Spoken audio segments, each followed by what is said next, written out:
welcome to NJPW Puroresu Review.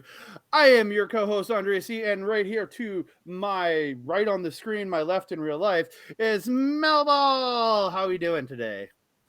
Hey, we're doing pretty good, Andre. It is Halloween today when we're recording. It is my witching hour, so to speak, my time of the year. This is my favorite time of the year. How are you doing today? I'm doing okay. I can't complain too much. Awesome. And we've been taking in some amazing wrestling for this last tournament. Always seems though every time we turn around, we've got another tournament coming out of NJPW here, man. This one is going to be about in Japan are crazy. This one is for the newly minted World TV title. Is that the right order? TV World title? I just call it the NJPW Television Championship or the IWGP Television.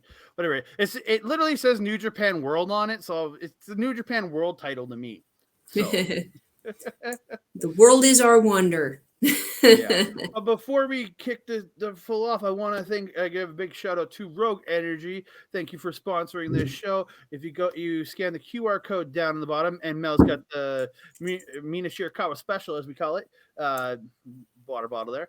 If you scan the QR code down in the bottom, or grab the link at the bottom of the screen and use code OLEPODS, you get 10% off your order. And so we are going to move on to a very energetic tournament. So go in this, especially a few of these matches, were very quick. So they're not time wise, but they were the intensity in them were really, really 100%. Crazy.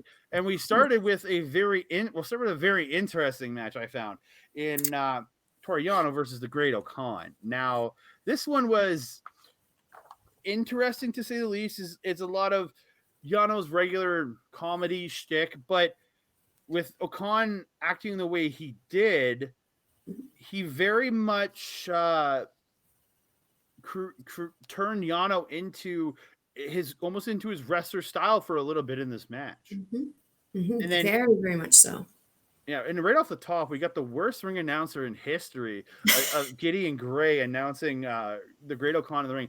But what I do like about this is it puts a feature on the Great Okan. By having someone else, especially doing it in English in Japan, I think it's a big feature for his character in how I feel about it. Yeah, I have to agree. It does kind of give us English viewers something to listen to in regards to the Great Okan. He does overwhelmingly seem to be the mouthpiece for the faction. Otherwise, it's nice to see that Gideon Gray has something to do other than lose. In this tour. It seems like it, yeah.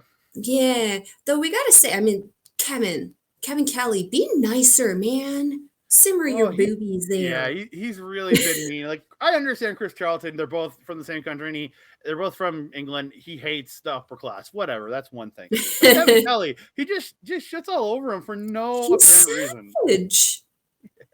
That is the definition of savage right there, Mr. Kelly. Something I did note about this match right away was the throwing of the turnbuckles. Yano is typically, Yano's always known for taking at least one off. Here, it felt like he was going for all of them and just almost pinata-ing them at Okan, having to avoid them on the outside there. I did feel that this match was overall almost like a straight-up wrestling match for these two guys, going to some of their amateur roots. Yano had his goofy stuff where he did tape the braid to the barricade on the outside, and Gideon Gray did get it unwrapped, and Khan made it back. And that's when he wrapped his braid, then he's going to get back in, and that's where Yano whipped the corner pad at him, knocking him down. But he did get back in at 19. But and then so Khan chokes Yano with the braid, and Marty Asami will not count the pin. This is again, do your goddamn job. Count the pin. He's pinning him. Count the pin. And this isn't the only time I'm going to shit on Marty Asami on this podcast. he screws up later on. Nah. Well, he doesn't screw up, and it's this. This is what I can point to. Marty Asami sucks at his job.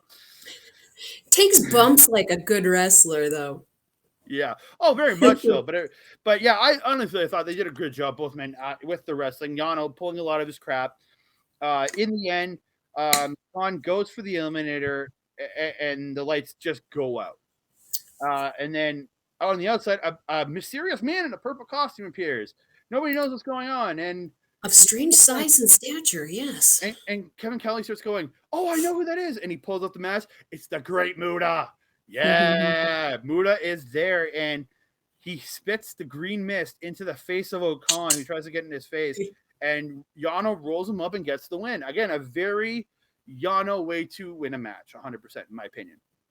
I have to agree.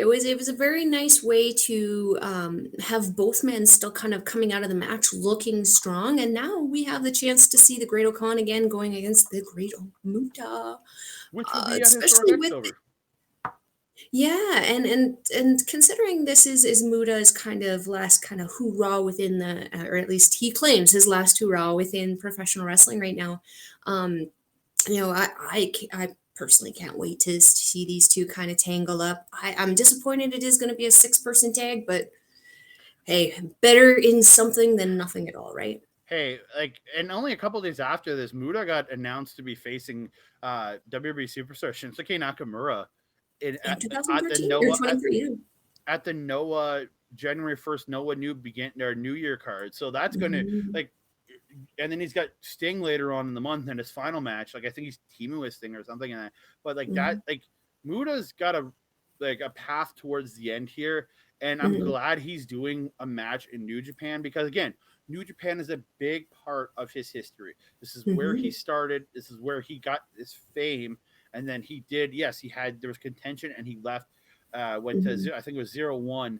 And yeah, so you look at it and I'm very happy he's back. And I'm very happy to see him work with guys like Great Okan and Jeff Cobb. I am very excited to see that. Moving on to our next and Aaron Henare too. Yeah, that guy, yeah. I no shade on Aaron Henare.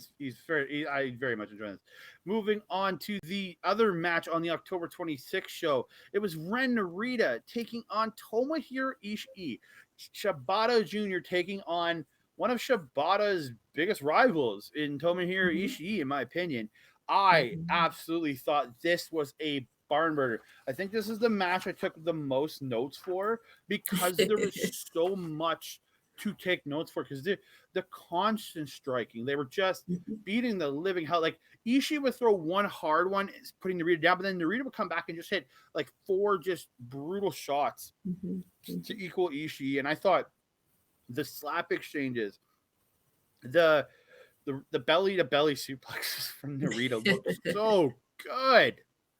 Like this kid is getting like just absolutely phenomenal, and he's only a few weeks into his return to New Japan proper. But if you watched him all through his run over in North America, he was doing absolutely phenomenal. And I love the fact that they're creating a new Shibata with him. I have to agree. I've been a huge fan of Narita since his Young Lion days. He just seemed to have that drive and that passion and that just dedication to what it is that he's doing. And you're absolutely right. He is a Shibata Jr. He literally looks like Shibata at 21. I just realized our background's been wrong the entire damn time. It's so pretty though. But yeah, Narita in this match. There it is. I got to fix. Sorry. In this match, Narita was wrestling, I thought, very, very smart against Ishii. And I think that goes into the history that Shibata does have with Ishii. He undoubtedly coached Narita before this to get him to know what it is that he needs to do to take Ishii down. And you're absolutely right. They were just feeding each other the entire time. One of my notes here there is that just Ishii fed Narita the whole match, but Narita managed to keep up. And it was that belly-to-belly suplex at the end that allowed Ren Narita to get that pin on Ishii. Is that called the Narita special still? Yes, that's at least what Kevin Kelly's calling it, is the Rita special. I really love like Ishii was going for this vertical drop brainbuster, and Narita fights out, hits a roundhouse kick, and then hits that Narita special to get the 3. I absolutely loved it. Like have been such a just in the few matches I've seen of Narita since coming back. And again, I was locked in on this kid before, but he is just like, I'm like, this man needs to win this title. I truly believe that they built that this title is going to be Ren Narita's. Now, we'll get to who's eventually going to be there, but I want Ren Narita to win out this tournament. I think he is absolutely phenomenal in what he is doing, and I think this kid is going to be a star for this company. I'm not going to disagree with you there. I mean, this kid, again, has been on my radar since he was a young lion. So, everything you're saying there is everything I've already thought. Yeah. So we're going to move on to the next match. This one took place on the October 27th show for New Japan's Battle Autumn Tour. And it's Yoshi-Hashi versus Evil. Now, I had a lot of problems with this match. Like, I have a lot of problems with a lot of Evil matches. Where actually on the last show, I did say I actually enjoyed the Evil match. I didn't dislike it as much as I usually do. Because and then this match happened. And then this happened. Oh boy, did this match happen? Oh boy, no amount of Yoshi-Hashi screaming could save this match. Yeah, again, Yoshi-Hashi showed up to play, and he's like, since G1, and we always say Yoshi-Hashi shows up for the G1. Mm-hmm. I thought he's been showing up ever since. Like, Yoshi-Hashi and a lot of his single stuff that he's been doing has been really, really good. He's been really impressed me. I don't have my hate for Yoshi-Hashi like I used to. I think he's been showing up consistently wrestling, very good matches running. He showed up as best he could in this match, but it was all about the Evil bullshit. Like the Evil shenanigans. Legitimately, when they were circling each other to start the match, Togo grabbed Yoshi-Hashi's foot. Like, not even 5 seconds in, he grabbed the foot. That's when this match, I was just like, okay, it's all about this crap. And like right off the hop, he's taken to the Yoshi's taken to the outside. He gets thrown in the barricade.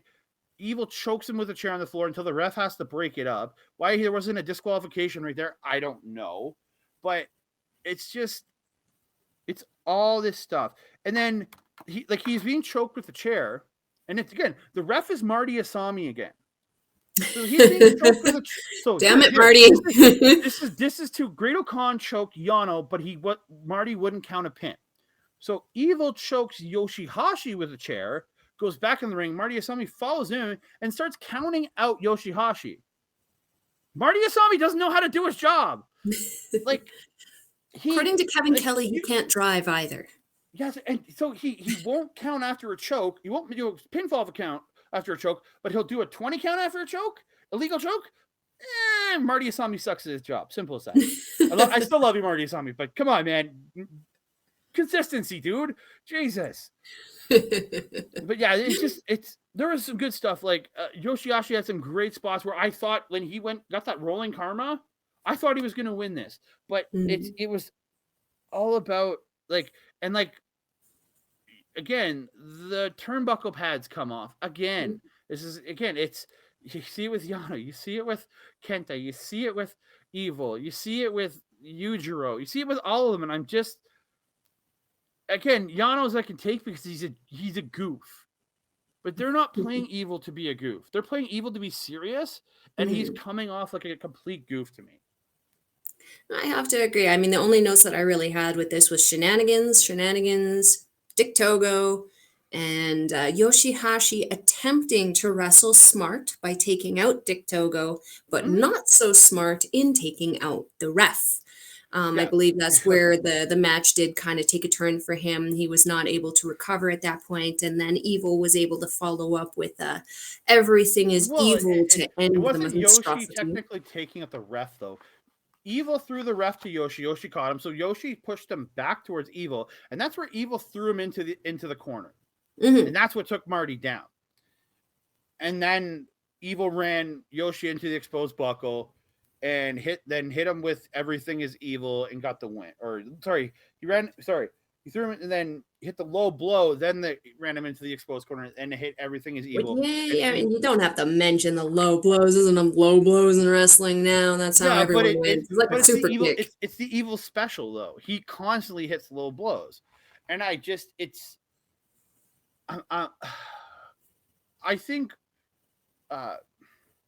Gato has doing a wonderful job booking this company for 99% of it. That one, okay, let's say 95% of it, but that 5% of House of Torture and some of Kenta stuff,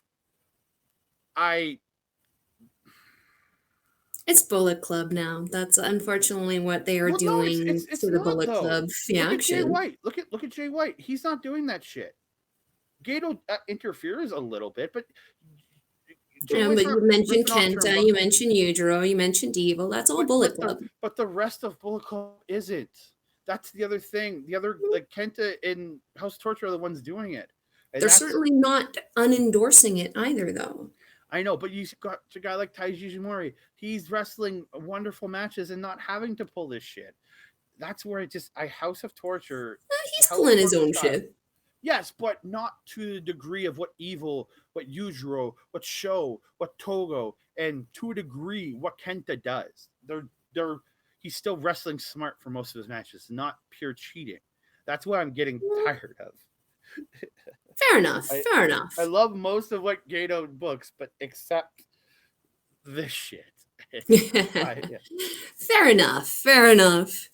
So from here, we should probably shout out. Yeah, I was gonna say. I wasn't sure where you were going, so I was like, going somewhere. But we're gonna shout out our amazing sponsor, Rogue Energy Drink. Here is the Shirakawa Special, $17.99 on RogueEnergy.com. There. However, if you use our promotion code OLEPods, there you can get 10% off of this bad boy, as well as 6 little samples that would come inside. You can't tell with what I have in here, but I do have the cookies and cream protein in here right now. It's a little sweet, but it tastes exactly like I'm eating an Oreo. So that's exactly what cookies and cream is supposed to be. It's an Oreo. Exactly. While you're eating healthy or drinking healthy, you want to feel like you're not. Yeah. Oh God, yes. That's the hardest part of me. Been trying to do that stuff is trying to eat healthy, but it tastes like crap. And that's what the Rogue is for. It will help you. It'll taste good. Simple as that. For sure. So let's move on to the next match. We're going to move on to, again, on October 27th. Now, this is the match I really love from that night. Zack Sabre Jr., David Finlay. Man, these two killed it. I think these two absolutely killed it. Like, one of the best matches I've seen in this entire tournament outside of Ishii and Ren Narita. I have these two just had such a great match, and I'm so it's a lot of good wrestling. Like they both had Sabre is a very wrestling heavy guy, like mat based wrestling. Finlay fought him to that, but he also was there. The European uppercut exchanges between both them were phenomenal. Finlay would hit one big one, then Sabre would come back with a couple and again, Sabre, like I said this every time I watch him, he plays the smaller guy so well. He's not that much smaller than Finlay, but he is. If you look at their arm, you look at the arm, you look at the bulk on them. He doesn't have the depth, the size that Finlay does. And he plays it so well. Uses the kicks, goes for the submissions, really worked over the arm in this match. I thought, and there was a spot where Sabre went for his PK kick, and Finlay just catches it and just lifts him up and does a blue thunder bomb. Yeah. I was like, yes. It was great reversal of the PK. I was very excited about that. I have to agree.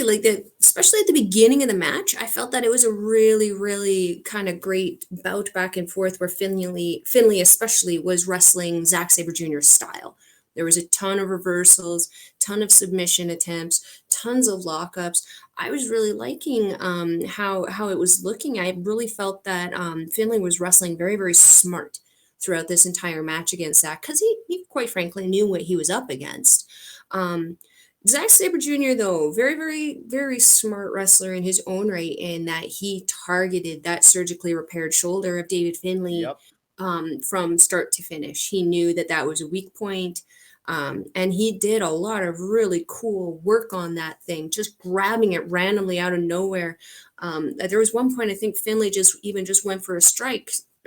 Zack Sabre Jr. was able to just catch it and then just boom, kick him in the right into a handlock. He the wrestling transition ability of Zack Sabre Jr. I don't think I've ever seen someone as good ever in professional wrestling at the way he transitions. It's the way, if you could be going to kick the guy and he could have you on the ground tied up in an STF within like 3 seconds. It's that ability that he has to catch and turn it into a submission. It's just that pure wrestling ability that I absolutely love. And that's why I'm such a huge fan of this guy. 100%, yeah. Also, before we get into the finish of this, the finish going in, where the two of them, again, almost like at the beginning of the match, back and forth, back and forth, back and forth. Was I mistaken in this, Andre? Because, again, you're better with the move names than I am. Did Finley almost get a pin on Zack Sabre Jr. with his own pin? Like with his own signature pin? With the Euro clutch? Yeah. Yeah. He got the Euro clutch, but only got a 2. And then right after that, Finley ended up getting a schoolboy, then did the flip over to like be bridging, like holding it down, and got the win. So like it was a different win for Sabre from when his usual Euro clutch pin. And the fact that he almost lost to the Euro clutch is very like, oh wow. The fact like, so it's I will say this, I again, Zack Sabre Jr. is probably my second favorite pro wrestler going after Will Ospreay. But I wanted to see Finley move on. Like I really my predicted final for this tournament was David Finlay and Ren Narita. Like they were saying, like all the talk online was, this is a title for the young guys. This is a title for the not quite established guys. Oh, okay. They said it was a title to help, like a 50-minute match title, help build these guys up. Is what I was reading about it online. Okay. So I thought the two best people to be contend for that title at the end, David Finlay, Ren Narita. Now, if Sabre goes to the finals and Ren Narita goes to the finals, I'm still all about that. Don't get me wrong. I just thought, because of how they're building Finlay and how they're building Narita, I think you put those two together in the finals, either one wins, it's perfect. You know what I mean? Same with Sabre in Narita, don't get me wrong. But again, it's who will get there. That's the question. That's the real question. 100%, yeah. So in the semifinal round now, with Sabre winning, you're going to get Evil versus Zack Sabre Jr. I love me some Zack Sabre Jr., don't get me wrong, but I have to watch him wrestle Evil. And this is where I'm like, please God, let it be. It's a problem. Please let it be 44 seconds again. I would love that, but legitimately, one of the photos they have up on one of the photos they have on the preview page for that match is literally Evil stomping Zack Sabre Jr. as the promo photo of the match. So I doubt we're getting another 44-second match with Sabre going over Evil. Pretty sure that one's gonna get close to the time limit, and I'm just like, that's unfortunate. Yeah. So we'll move on to the October 30th show. And it is Ren Narita taking on Toru Yano. Now, this was fun. A lot of fun, in my opinion. And like, this was the one where I think every barricade or every corner pad came off. Correct. I think Yano at one point ripped every single one. Yeah, they were all 4 corner pads were gone. It was like. Yes. But also at the beginning there, the uncharacteristic jump start from Narita. Oh, dude, he attacked him during his entrance. Like we didn't get the 10-minute intro. I was very okay with that. When I saw I've been watching it just as the individual matches on New Japan World. I haven't been watching through the whole. Like I'm watching these world titles individuals. And when I saw the timeline, I'm like, holy crap, this is going to be a short match because I know how long Yano's entrance is. I'm like, shit. And then Rita's out in the ring, and he's done within like a minute for his entrance. You know, we should have known that that was going to happen. As soon as he got into the ring, he had the ref check him right away. He went into the ref. Right on Yano, and I really enjoyed the different. Not having to sit through Yano's regular crap. Like I skip it most of the time. Like unless Chris Charlton's there, I skip it because then Chris Charlton like says stuff that the ring announcer is saying because I don't understand them. So unless Chris Charlton's there, I just skip Yano entrances. Like I'll listen when Chris Charlton because he translates the stuff that the announcer's saying. But God, I was happy to see this. And again, this is another match where Yano really came out to like yes. He pulled the turnbuckles off and was pulling his usual crap, but he actually like got down and wrestled, hitting his belly to bellies and doing like he was really working in a match. He hit Narita had a arm triangle choke on, and Yano stood up and powerbombed his ass to break it. Like that's really where you're seeing. I love to see that's where I don't get mad at Yano for the cheating as much. Because he cheats in a fun way, but it doesn't do it constantly. It's not and he has great wrestling ability when he needs to. That's the best. That's the thing about Yano where I don't get mad at it. It's.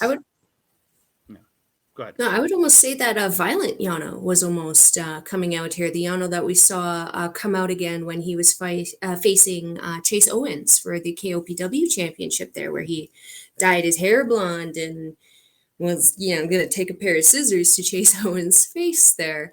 Yeah, very much so. Very much a Yano that I enjoy. I would like to see him a little bit more.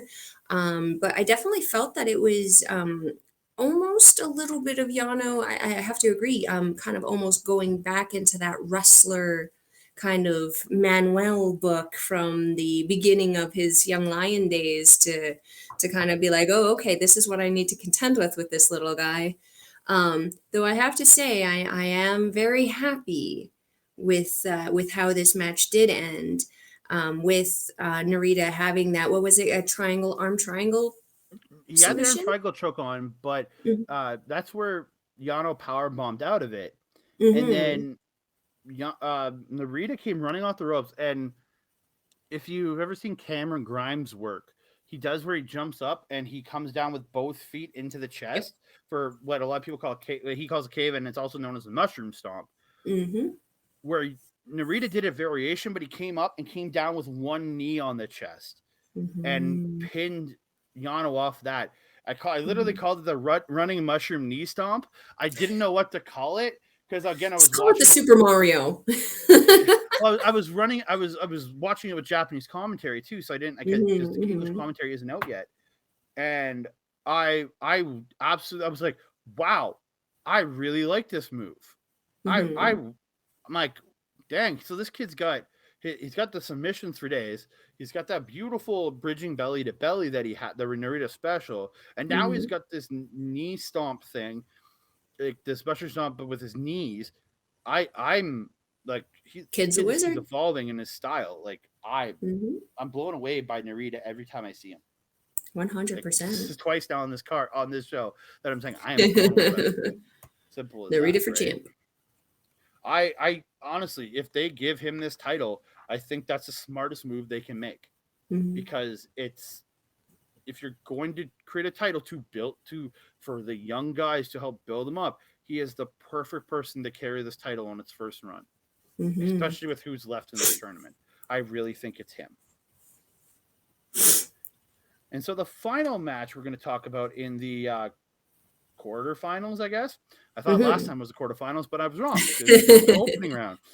The final match in the quarterfinal bracket is Sonata taking on Kenta in an interesting match. A slow match, let's just say that. It was certainly uncharacteristic for both of these guys. Certainly seemed to annoy Sonata a lot more. Not uncharacteristic for Kenta, because this is the shit he pulls in a lot It of is, but it took Sonata a lot longer than most people do to kind of get it under control. Well, although when he did get it under control, he brought it under control in a very amusing way, I felt. Kenta looked a little ridiculous with his headband, though. I love the headband. He looked like a mushroom at one point. I thought it looked good. I thought it was a good look. Kept the hair out of his eyes. It was good for him. Like nothing wrong with that. He evolves his look more than a K-pop band member, I'm telling you. So there was a few minutes of Kenta just rolling out, and Sonata would come out, and Kenta would roll in, and then Sonata would come in, and Kenta would roll. It went on for a few minutes. Mm-hmm. And then Sonata finally caught him, brought him back in the ring, put him in the Paradise Lock. Mm-hmm. What I was expecting was for Sonata to put him in the Paradise Lock and just leave him and wander. He hooked him in. He put him in it. Walked to the corner, ran back and drop kicked and drop kicked him to open it up. I was very surprised because especially how the first few minutes had gone in the pace they were doing. I really thought it was going to be another 30 seconds to a minute of Kenta struggling in the Paradise Lock. To how they were building it, that's what I really expected. Mm-hmm. And that's usually what they do with Sonata too. He likes to have the crowd get hyped up while the person is in it. He'll walk around the ring. He'll demand the crowd start clapping and cheering for him. And this was not something that he did for this Paradise Lock, which I also thought was pretty suspicious. Yeah, and again, to the point where I was complaining earlier, Kenta's cheating. Like he pulls the turnbuckles, the rake to the eyes, things like that. But the one thing I can say positive to him, he doesn't have a toga. That's the big positive. He doesn't have a toga. He doesn't have a show. He doesn't have a Yujiro to be out there interfering for him. And I think that's the biggest saving grace and why I don't hate the cheating with Kenta quite as much as Evil and Show and Yujiro. Mm-hmm. I don't hate it quite. I still don't like the amount that he does. Mm-hmm. But it doesn't bother me as much. And there were some great spots from Sonata. Like he did a barricade assisted magic killer on the outside. Mm-hmm. I absolutely love that. and then both men, they're Kenta ended up getting a chair at one point and comes in and Sonata just drop kicks it in his face with the ref not looking. I thought the ref was down at that point. I thought, again, using the cheating, but taking it in a different direction of, it backfired on Kenta. I like that because with Evil, the cheating doesn't backfire. He just keeps dominating with his cheating. Where Kenta, he got his comeuppance from it. Sonata caught him with the drop kick of the chair. Things like that, which I do really, really like. In that fact of he uses the cheating, but he uses it in they use it in a smart way with Kenta. Most of the time. I do have to say the only other two notes that I have about this match are when Sonata goes up to do his moonsaults in the corner, which is stop doing the second one. They always get the knees up for the second one. Stop doing it. Stop. Well, no, just keep them on their front and they can't get their knees up. Yeah. Because he did a moonsault don't to do the second one. Just do something else. He did them because he had him in the cold skull, then went and did the moonsault to the back, and then flipped him over. And when he did for the moonsault to the front of Kenta, that's when Kenta pulled his knees up.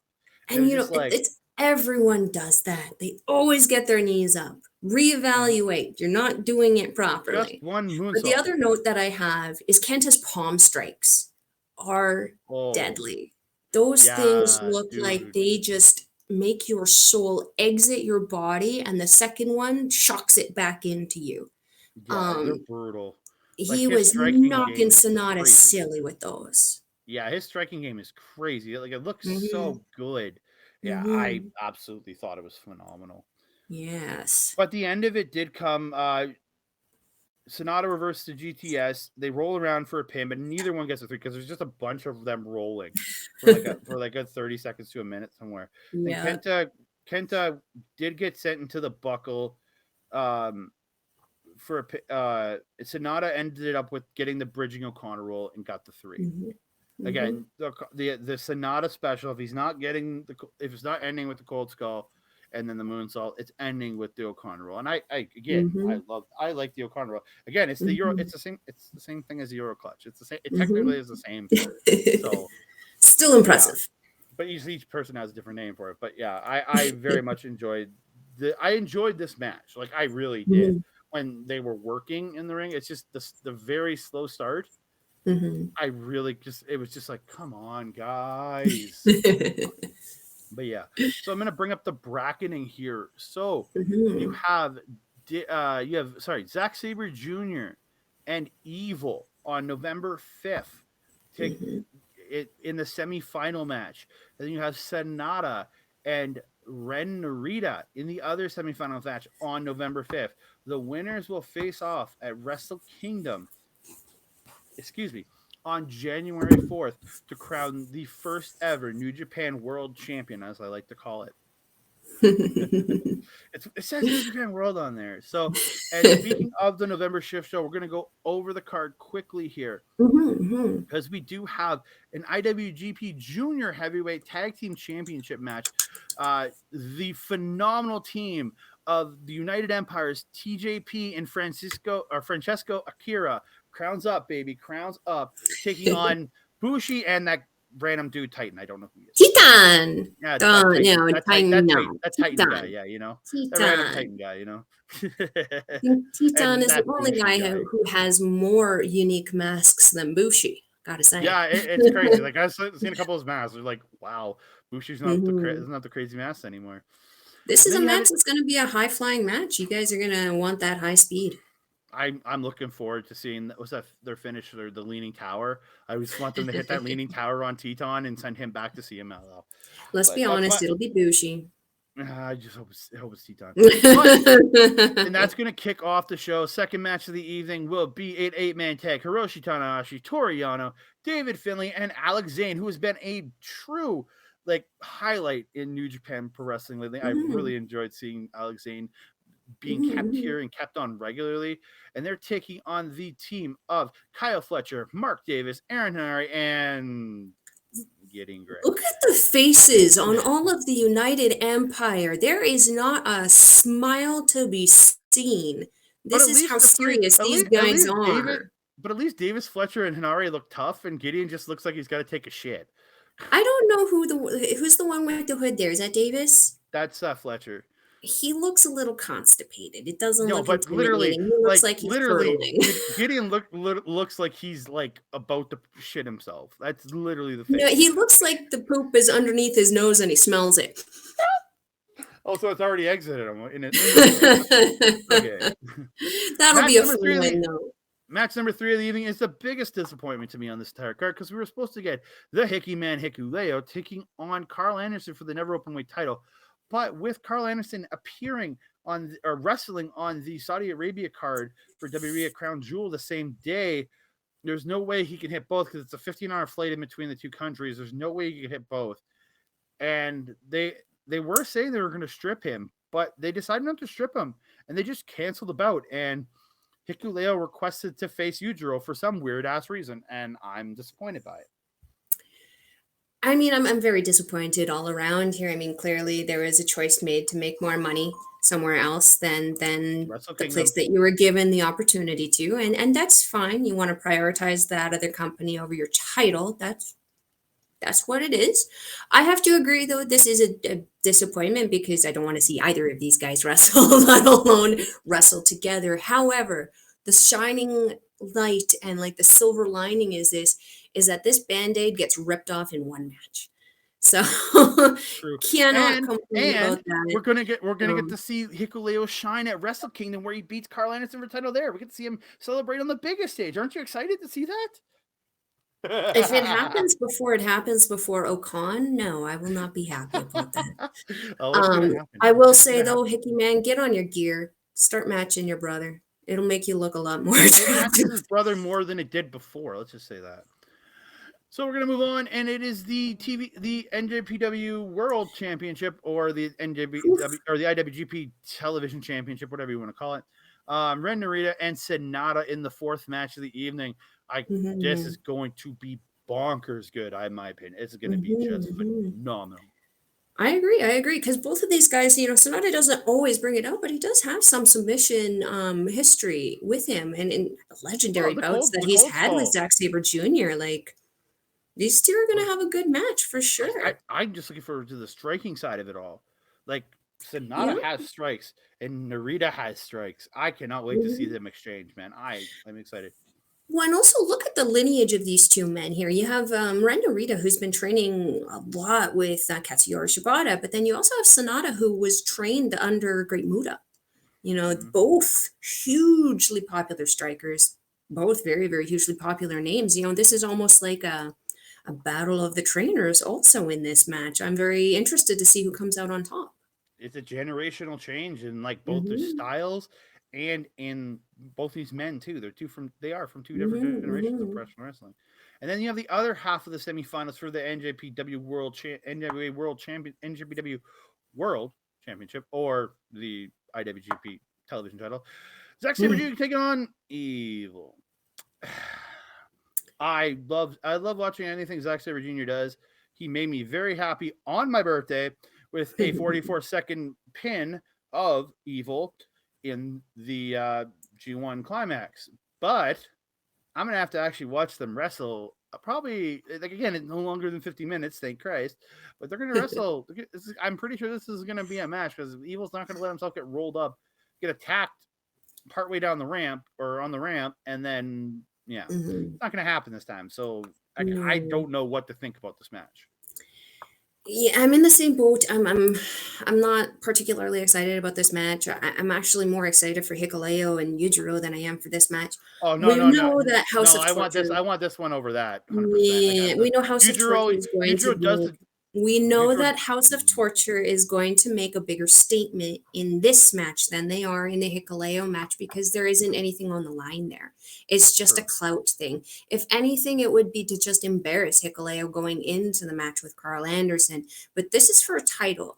This would be considered priority to the team mentality over an individual match. Not to say they won't be present for the Hikuleo match. I think you're going to get Togo out there no matter what. But I think there's a chance you actually end up seeing Show out there too, which just makes me. He'll probably be in the back turning the lights off. And I really hope that Sabre is smart enough to bring Taichi with him. Like, I really hope so. I think that it would be smart to have one of them at ringside on commentary, not necessarily to show, but like to be there. Yeah. So to the Draw the Straw tag match. So this nobody knows who the partner is. They will be drawing straws on the night to decide who's tagging with who. It's Master Wato, El Desperado, Hiromu Takahashi, and Taiji, the current IWGP Junior Heavyweight Champion, Taiji Ishimori. The four of these men will face off Wrestle Kingdom, but they're having a tag match here on the Number of Resist show. Mystery tag. Who's with who? We don't know. I personally think it would be absolutely hilarious to have Wato and Hiromu versus Ishimori and Desperado, just because we know that there is definitely animosity between Ishimori and Desperado, but that the animosity Desperado between and Hiromu, because those two Desperado and anybody. For a long time. But I feel like the hilarity between Wato and Hiromu would actually make for a hilarious tag team. I think, and would actually help make the match, something special there. But what do you think about that? I could honestly see it being Taiji Ishimori and now Desperado taking on Hiromu and Master Wato. I think that we don't know what the pairing is going to be, but that to me would be the most effective pairing of all these guys. I think it would also get the most hilarious reactions out of each individual as they're picking partners, because let's say Hiromu draws the Wato straw, how hilarious is Hiromu going to react to be like, I got Master Wato, or even Ishimori if he doesn't want to team with Hiromu or something. I'm feeling there'll be 4 straws with like 2 colors. There'll be blue, 2 colors colored red, and each one all at the same time, and then whoever's got the same colors teams up. But if somebody tries to trade somebody else, that's going to be funny. That will be hilarious. So we're going to move on to another feature tag match of the night. It is Okada and Tangaloa taking on Jay White and Kenta. I think just, again, this is... Tonga? Didn't I say that? Oh, I said Tangaloa. I am sorry. Tangaloa is still out on knee injury right now. I don't have notes for this in front of me. That's why it's screwing me up. It's because he cut his hair. He looks just like his brother now. Yeah, they have very similar look. But yeah, again, a feature tag it's to build towards Okada and Jay White at Wrestle Kingdom. Maybe they're going to build something for Tama and Kenta. That would be cool. I would enjoy a singles match between the two of them. Maybe on the final night of the tag league, you see those two face off. I don't know, but will we see Tama Tonga in the tag league with Jado? That's the question, because his regular tag team partners is out. Or does he take his brother, Hikuleo, into the tag league? Those are big questions. We're not going to find out until after the November 5th show, because they will announce who are the tag teams. And on the next show, where we'll be talking about the November 5th show, if the tag teams are out, but at the end of the show, we will go over which tag teams are in the tournament and which ones are in which block, if they are doing dual blocks, or if they're doing one giant block.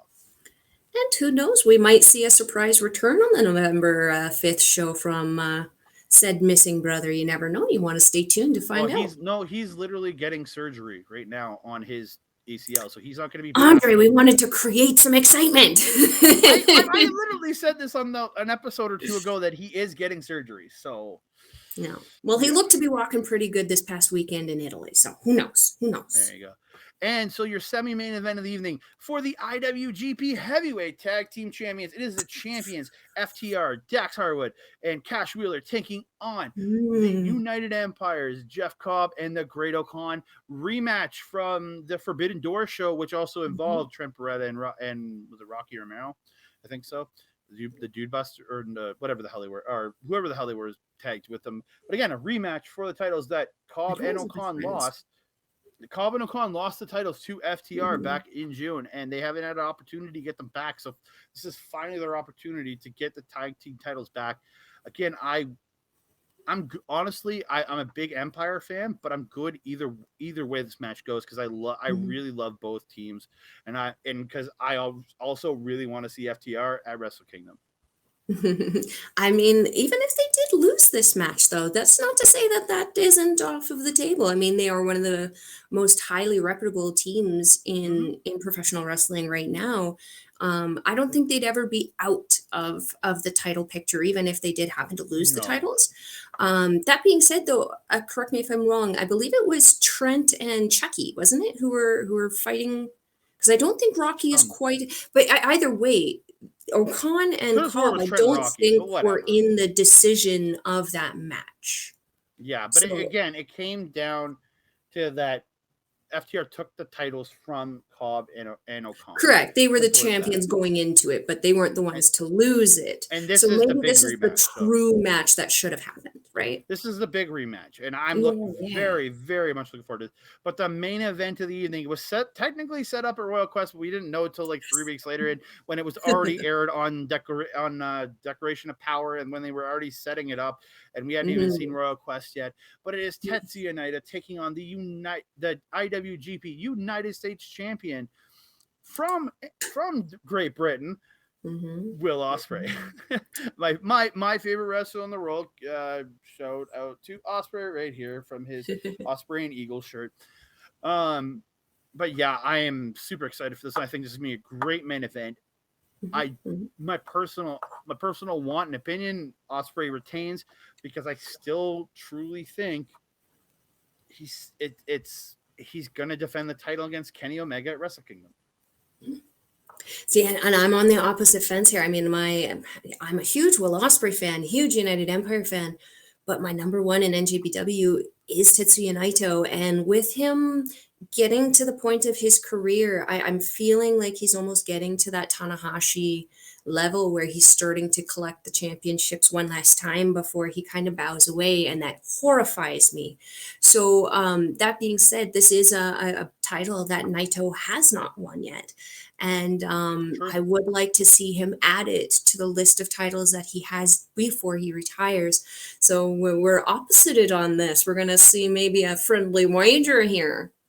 We'll come back to this in a few days' time when we actually review this next Wednesday. So there will be a review for the November 5th show coming out on November 9th. So you can check that out right here on Andre Melball Wrestle Talk or on Backbreaker Video, which which we want to go to the shoutouts for our good friends at Backbreaker Video. Mike, thank you for simulcasting everything. He puts everything up on his pages that we released a few days prior. Thank you so much, Mike, for all your support. You can check him out on Backbreaker Video on YouTube, or you can check him out on Twitch at Mike the Ref. And then Mel, if you want to do the point for OLE because they're above your head. I want to thank a big shout out to OLE. We are partnered with them to do all of our live streams going forward on their Twitch. Is our local establishment, and you can check them out on Instagram at OLE Podcasts. So thank you both very much, and I want to give a big shout out to Rogue Energy for sponsoring this show. Check out the link below, or you can scan the QR code, and you can use my words suck. You can use the promo code OLE Pods to get 10% off your order. And yeah, and if you guys are wanting to watch New Japan Pro, we will leave a link in the description box below. You go to www.njpw-world.com. It's 920 yen or $10, depending on where you are. For me, it's $10. It's totally worth it. You get probably access cheaper to all in the of the States shows. because everything's more expensive. Yeah. And also, just so you guys are aware, a lot of these TV title matches are actually going to be provided to you for free on the same site. So again, the link is provided for you down below. You do not need to sign up, which is the best part. You do not need to sign up. You can just go and watch.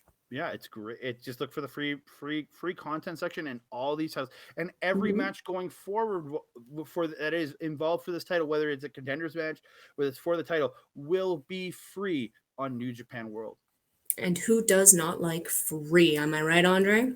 I already pay for it, but I still love it. So do I, but I happily do it, and you guys can get access to it for free. That being said, you can find this Melball on Twitter at Collins Melball, and you can find this Melball also on Instagram at Melball Collins. We also have a Facebook fan page, Andre and Melball's Wrestling Talk. You can go check that out. It'll be linked in the description box below.